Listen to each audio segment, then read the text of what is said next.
Hello everyone, কেমন আছো সবাই? আশা করি সবাই অনেক ভালো আছো। আর আমিও কিন্তু অনেক ভালো আছি। আমি অর্ডার করেছিলাম মিশো থেকে দারুণ একটা কাজের জিনিস। থাম্বনেল দেখে তো তোমরা বুঝতেই পারছো এটা কি হতে পারে। হ্যাঁ, শাড়ি রাখার জন্য এই ব্যাগগুলো অর্ডার করেছিলাম, যেগুলোর প্রাইস ছিল খুবই কম। আমি 12টা ব্যাগের অর্ডার করেছিলাম, যেটার প্রাইস পড়েছিল 276 টাকা। আর দেখো, ডিজাইন বলতে গেলে আমার পিঙ্ক কালারটা বেশ ভালো লাগে। পিঙ্ক আর হোয়াইটের মধ্যে আমার এই কালারটা বেশ ভালো লাগছিল। এরকম আরো কিছু কালারের ডিজাইন তোমরা পেয়ে যাবে তোমাদের পছন্দ মতো। চলো তোমাদের এবার একটা করে খুলে দেখাচ্ছি আমি। দেখো, প্রথম কথা হচ্ছে যেমন টাকা দিয়ে তোমরা কিনবে তেমনই কিন্তু প্রোডাক্ট পাবে। তবে কি বলতো, যে টাকায় আমি কিনেছি আমার কাছে বেশ ঠিকঠাকই লেগেছে। ব্যাগের চেনগুলোও খুব ভালো ছিল। অনেক সময় হয় কি, ব্যাগগুলো ভালো কিন্তু চেনগুলো কাটা থাকে, কিন্তু আমি যে কটা ব্যাগ পেয়েছি সবগুলো চেনই অনেক ভালো ছিল। আর দেখতেই পারছো দুটো করে চেন ছিল। আচ্ছা, এরপর দেখায়, এখানে দেখতে পারছো তোমরা সামনে যে প্লাস্টিক মতো দেওয়া আছে, এর মধ্যে যখন তোমরা শাড়ি জামা কাপড় যাই রাখো না কেন বাইরে থেকে তোমরা দেখতে পারবে। এবার তোমাদের ভেতরেরটা খুলে দেখায়। এগুলো যেহেতু নর্মাল ব্যাগ তাই ভেতরটাও নর্মাল। খুব স্মুথলি ভাবে চেনটা খুলে নিলাম। ব্যাগের মধ্যে অনেকটাই স্পেস আছে, কিন্তু তোমরা হয়তো বুঝতে পারছো না, এটা শাড়ি রাখার পরে বোঝা যাবে। ব্যাগটা এবার তোমাদের কাছের থেকে দেখাচ্ছি চলো। এবার আমি আমার কিছু শাড়ি রেখে তোমাদের দেখাবো।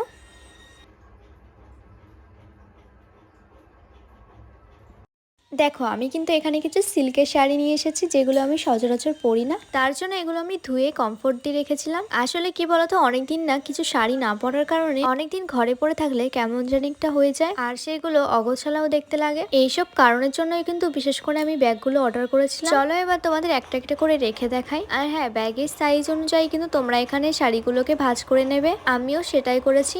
যদিও এর থেকে আরো ভালো কোয়ালিটির অনেক ব্যাগ আমি দেখেছি, তবে আমি সবসময় চেষ্টা করি আগে কম দামের কিছু ভালো জিনিস পাওয়া যায় কিনা। আর এখন যে শাড়িটা আমি রাখছি এটা কিন্তু আমার বৃদ্ধির শাড়ি। শাড়িগুলো ব্যাগে রাখতে রাখতে আমি কিছু কথা তোমাদের সাথে শেয়ার করি, যেটা আমি আমার আগের ভিডিওতেও তোমাদের বলেছিলাম। ইউটিউবে যেহেতু আমি তেমন একটা লং ভিডিও করি না, তাই আমার ভিডিওগুলো হয়তো তোমাদের কাছে একটু বোরিং লাগতে পারে। তোমরা আমাকে সাপোর্ট করলে আমি আস্তে আস্তে হয়তো শিখে যাব।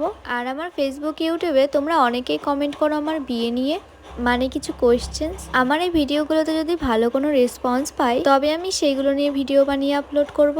তো এতক্ষণে আমার 4টে থেকে 5টা শাড়ি কিন্তু এখানে আমি ভরে ফেলেছি। তোমরা যদি ঠিক করে রাখতে পারো তাহলে কিন্তু এখানে 9টা থেকে 10টা শাড়ি প্রায় ধরে যাবে। কারণ আমি 9টা শাড়ির মতো রেখেছিলাম, পরে কিন্তু আরেকটা শাড়ি রেখেছি যেটা আমি ভিডিও করতে পারিনি। আচ্ছা, তোমাদের মধ্যে কি কেউ আমার লং ভিডিওগুলো দেখতে চাও?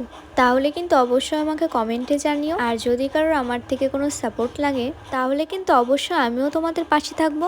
আমার আজকের ভিডিওটা তোমাদের কেমন লাগলো জানিও। আর এই ব্যাগগুলোকে কে অর্ডার করতে চাও সেটাও জানিও, কমেন্টে আমি লিংক দিয়ে দেবো। এরকম করে আমি সব ব্যাগগুলোতে আমার শাড়িগুলো ভরে ফেলেছি, আর এর মধ্যে থাকলে এলোমেলো হওয়ার কোনো চান্সও নেই।